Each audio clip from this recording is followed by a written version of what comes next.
Hello all, let's continue the discussion of screen based controls. Now let's discuss intent indicators.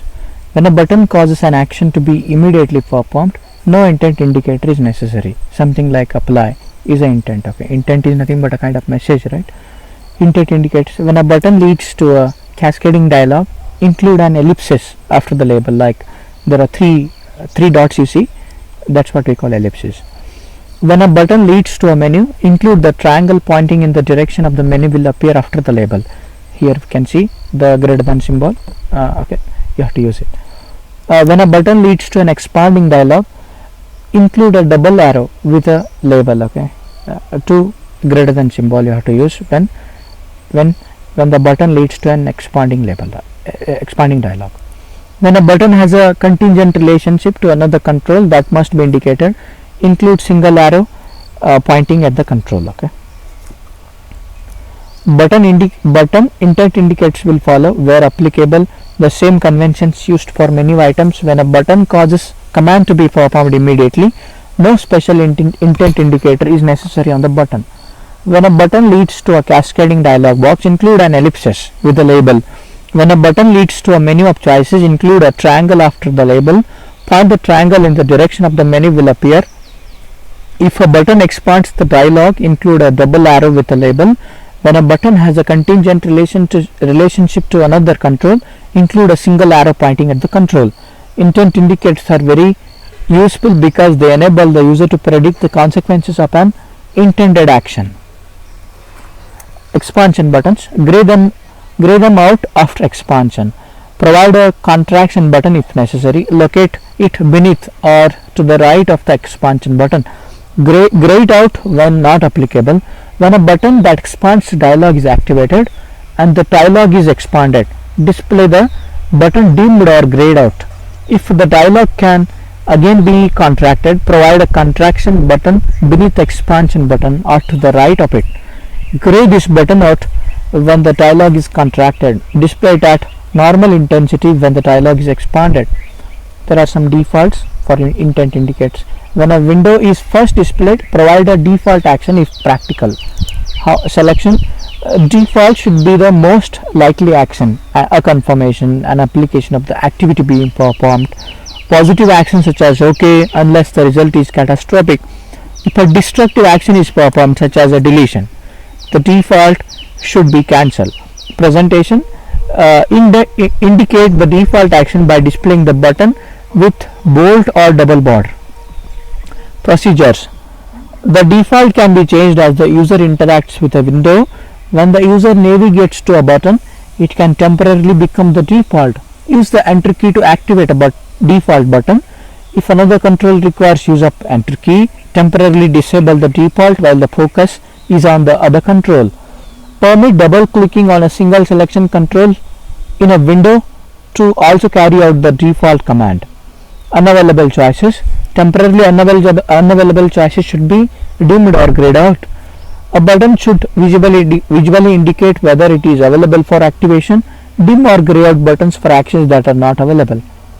Keyboard equivalents and accelerators of intent indicators. Okay, equivalents, assign a keyboard equivalent mnemonic to each button to facilitate keyboard selection. The mnemonic should be the first character of the button's label. If duplication exists in first characters, for duplicate items use another character in the label. Preferably choose the first succeeding consonant. Designate the mnemonic character by underlining it. Maintain the same mnemonic on all identical buttons on other screens. Now let's discuss accelerators. Assign a keyboard accelerator to each button to facilitate keyboard selection.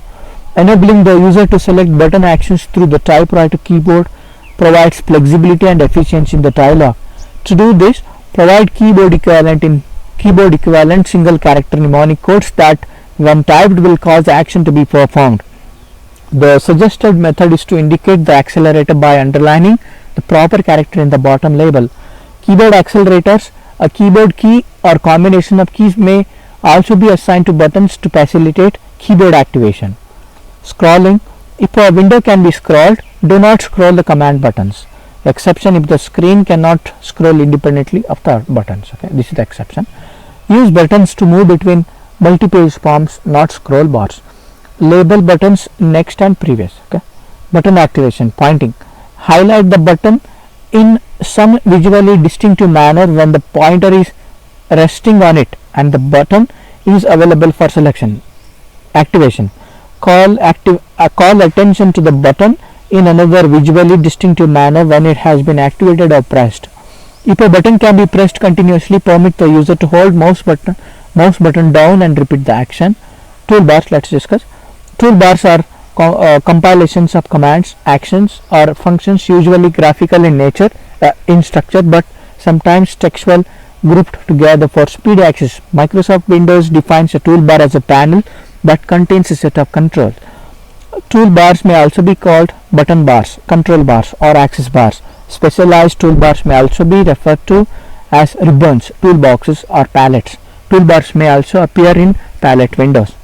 Toolbars, okay, the usage: to provide easy and fast access to most frequently used commands or options across multiple screens, to invoke a sub-application within an application, to use in place of certain menu items.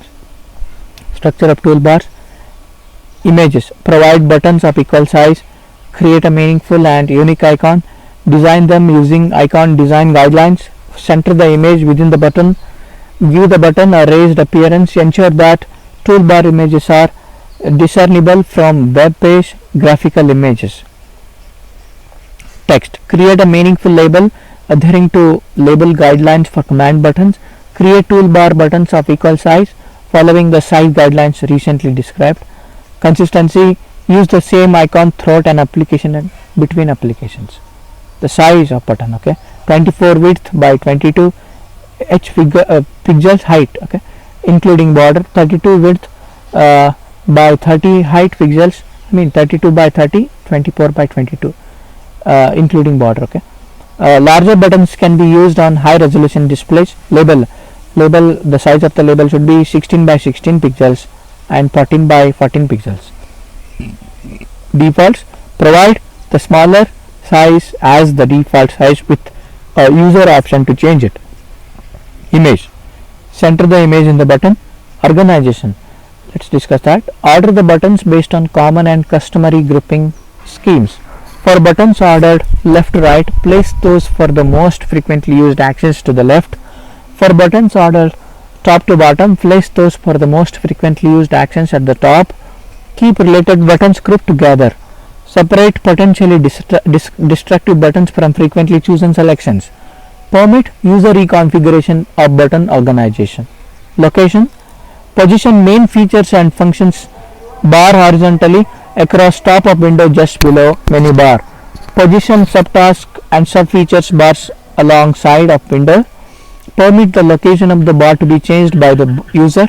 Permit display of the bar to be turned on or off by the user. Also provide access through standard menus. Active items, make only currently available toolbar items available. Temporarily not available items may be displayed grayed out. As the user moves around through an application, items at various points that are not applicable do not have to be displayed. Temporarily unavailable items may be grayed out. Customization can be provided. Permit toolbars to be turned off by the user. Allow the customizing of toolbars, provide a default however. Thank you for watching.